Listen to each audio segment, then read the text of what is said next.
Hello guys, अस्सलाम वालेकुम। Welcome back to my YouTube channel. तो आज मैं यहाँ पर आपको ये डिसेंट सा बेबी सूट सिलना सिखाऊंगी, किस तरीके से इसे स्टिच किया जाता है। ये यहाँ पर मैंने इसकी 3 से 4 साल की बच्ची के लिए ये सूट स्टिच किया हुआ है, इसकी कुर्ती एंड पजामा। तो यहाँ पर देखिए किस तरीके से मैंने इसे ऑफ वाइट लेसेस से इसे डिज़ाइन किया हुआ है। आप भी इसे ट्राई कर सकते हैं। तो बिना वक्त ज़ाया किए हमें अपनी वीडियो स्टार्ट करते हैं। यहाँ पर मैंने ये 2 पीसेस ऑफ फैब्रिक लिया हुआ है, जिसकी लेंथ 23 एंड विद इसकी 20 इंच है। ओपन पर मैंने ओपन फैब्रिक पर मैंने इसका मेज़रमेंट बताया है। इसे अब हम 4 फोल्ड कर लेंगे। 4 फोल्ड करने के बाद इसके बॉटम से नीचे से हम 1.5 इंच का मार्क करेंगे। इसी तरीके से पूरा 1.5 इंच का मार्क करके इसकी फोल्ड के लिए, मोहरी फोल्ड के लिए निशान लगाएंगे। एंड अब इसके ऊपर हम 2 इंच का मार्क लगाएंगे, जो कि हम इलास्टिक फ़ोल्ड के लिए लगाएंगे। 2 इंच इलास्टिक फ़ोल्ड छोड़कर ही हम लोग ऊपर से 9 इंच का मार्क करेंगे क्रॉच एरिया के लिए। 9 इंच का मार्क करने के बाद हम लोग 1.5 इंच का मार्क कर इसे पूरा गोल कर देंगे। ये क्रॉच एरिया हम लोगों का इस तरीके से बन जाएगा। इसे हम लोग ईज़िली कट कर लेंगे। और आप ये याद रखिएगा कि मैंने 9 इंच 2 इंच इलास्टिक का फ़ोल्ड करने के बाद नापा था। तो यहाँ नीचे से हम लोग 7 इंच का मार्क कर इसे कट कर देंगे। इस तरीके से हम लोगों का ये बेबी पजामा कट कर रेडी हो चुका है। अब हम लोग इसकी कुर्ती की कटिंग करेंगे। तो यहाँ पर मैंने ये 2 पीसेस ऑफ फैब्रिक लिया हुआ है, जिसकी लेंथ 23 एंड विद इसकी 18 इंच है, जो कि ओपन फैब्रिक पर मैं इसकी लेंथ बता रही हूँ। इसे 4 फोल्ड में बाद में करूँगी। अब मैं इसे फोल्ड कर रखूँगी। तो ये 4 फोल्ड हो गया है। अब इसको मैं मार्क करूँगी, 4 फोल्ड में मार्क करूँगी, दोनों आगे पीछे दोनों के ही पार्ट को। यहाँ मैंने शोल्डर लाइन की इसकी 5 इंच ली हुई है एंड 5.5 इंच मैंने इसकी आर्म होल लेंथ ली हुई है। 8 इंच मैंने इसकी चेस्ट लेंथ ली हुई है। एंड आर्म होल साइड से ही हम इसको 9 इंच तक दूर तक मार्क करेंगे। एक कट लगाएंगे, जो कि हम लोगों का चाक का रहेगा, वहाँ से चाक ओपन होंगे। और ये 2.2 इंच मैंने इसकी लेंथ ली है नेक की। एंड डीप भी इसकी मैंने 2 इंच ली है। इसे चौकोर कर मैंने इसे गोल कर दिया है। एंड आर्म होल साइड से मैंने इसे 1/2 इंच डाउन कर मार्क कर दिया है। इस तरीके से ये हम लोगों का मार्किंग होकर रेडी हो चुकी है। अब हम लोग इसे ईज़िली कट कर लेंगे अपनी मार्किंग के अकॉर्डिंग। तो इस तरीके से हम लोगों की ये कटिंग होने के बाद जो हमने यहाँ से जो हम लोगों ने आर्म होल से लेंथ से 9 इंच लेकर मार्क किया हुआ था, वहाँ पर हम लोग अब इसमें एक कट लगा लेंगे। यहाँ से हम लोगों के चाक ओपन होना है।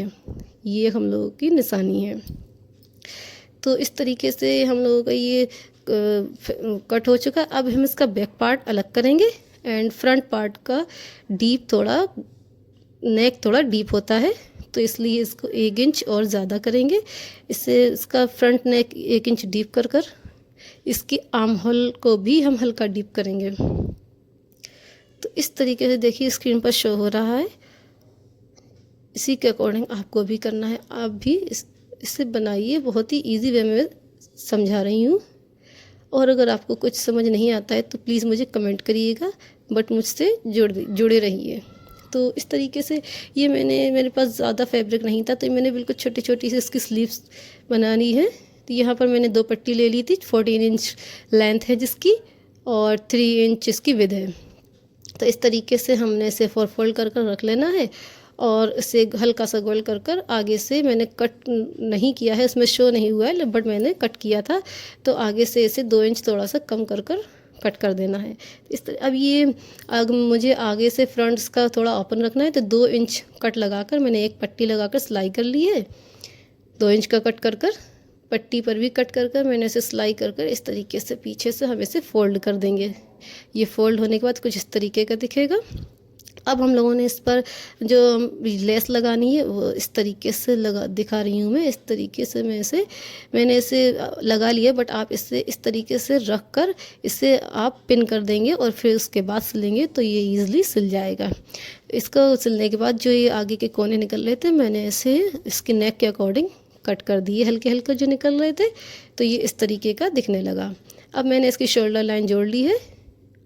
शोल्डर लाइन जोड़ने के बाद मैंने इसकी स्लीव्स लगानी है। तो स्लीव्स जो मैंने कट की थी उसके ऊपर भी मैंने कुटका लगाया, दोनों मतलब बराबर से इसकी स्लीव्स जोड़ ली हैं। बहुत ही ईजी जुड़ जाती हैं आगे से फोल्ड करके जी।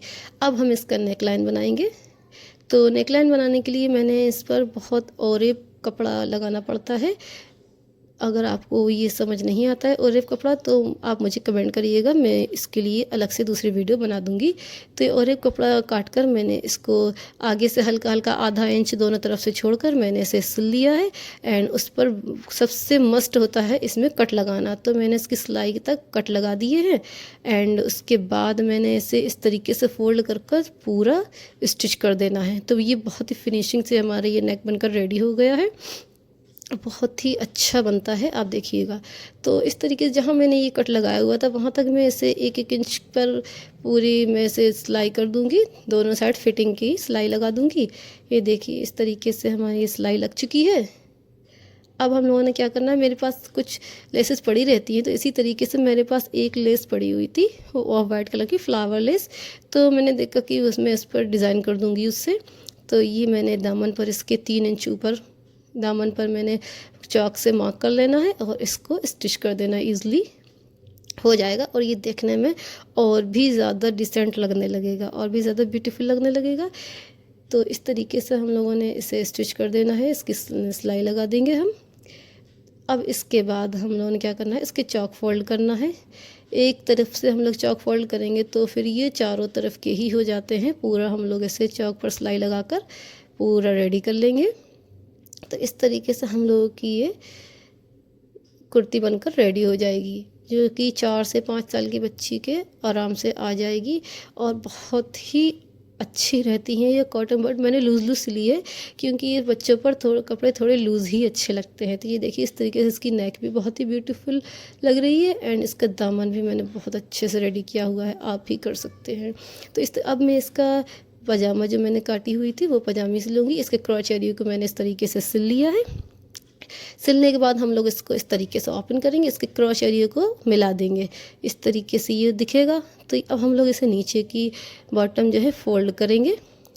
मोहरी को फोल्ड करने के बाद हम लोग बीच से सिलाई लगा देंगे, जो कि नॉर्मल है, वो मैंने स्क्रीन पर शो नहीं की है, आप भी कर सकते हैं। अब यहाँ पर मैंने 18 इंच की इलास्टिक ली हुई है, इसको गोल कर लिया है। गोल करने के बाद ये इस तरीके से मैं इसको पजामे के अंदर डालकर इसमें इलास्टिक इंसर्ट करूँगी। इस तरीके से इलास्टिक लगाना कोई बहुत टफ काम नहीं है, आप भी लगा सकते हैं।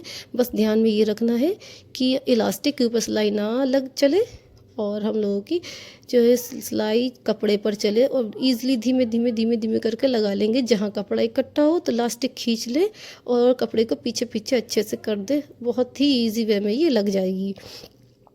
तो इस तरीके से हम लोग इसे रेडी कर लेंगे। इसके इलास्टिक अगर आप चाहें तो ये मैंने सिंगल सिलाई चलाई है, अगर आप चाहें तो इसे पूरी करने के बाद बीच में भी एक सिलाई लगा सकती हैं। उसे इस तरीके से लगाया जाएगा कि पूरे इलास्टिक को, अभी मैं लास्ट में दिखाऊंगी, इसके लगाने के बाद पूरे खींच दूंगी पूरे पजामे को, इस इलास्टिक को पूरी खींच कर छोड़ूंगी। तो ये पूरी सिलवटें इस तरीके से खींचूंगी, पूरी सिलवटें बराबर आ जाएंगी। अगर आप चाहें तो बीच में भी एक सिलाई लगा सकते हैं। और यहाँ पर देखिए मेरी कितना ही ब्यूटीफुल सूट बनकर रेडी हुआ है। तो आप इसी इन्फॉर्मेटिव वीडियोस देखने के लिए मेरे चैनल को सब्सक्राइब करिए, लाइक एंड मेरी वीडियो को लाइक करिए, प्लीज़ मेरा सपोर्ट करिए। इसी तरीके से मैं आपको बहुत ही ब्यूटीफुल से बेबी क्लॉथिंग बनाना सिखाती रहूँगी।